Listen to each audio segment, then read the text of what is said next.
Improve your Turkish. Dinleyiniz ve okuyunuz. Onun en sevdiği hobi. Zeynep lisede okuyor. Onun en sevdiği hobi kitap okumadır. O boş vakitlerini kitap okuyarak değerlendirir. Zeynep'in annesi öğretmen olduğu için Zeynep çok küçük yaşlarda okumaya başladı. İlk defa annesi ona resimli kitaplar okudu. Zeynep de kitaplara ilgi duymaya başladı. Öğretmeni onun zor kelimeleri okuyabilmesine çok şaşırdı. Herkes gibi o da sonu güzel biten hikayeleri okumayı çok sever.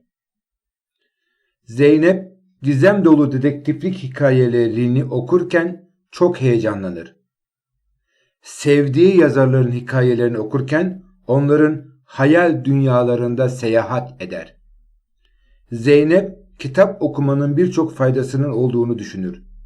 İlk olarak kitap okurken rahatladığını söyler. Kitap okuyarak yeni kelimeler öğrenmektedir. Aynı zamanda kitap okuyarak Türkçesini geliştirmektedir. Kitap okumak insana geniş bir düşünce gücü sağlar. Kim bilir, Zeynep belki ileride ünlü bir yazar olabilir.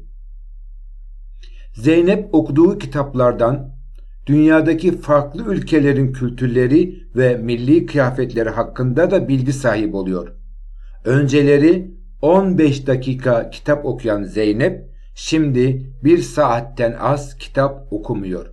O farklı türde kitaplar okuyarak kendisini geleceğe hazırlıyor.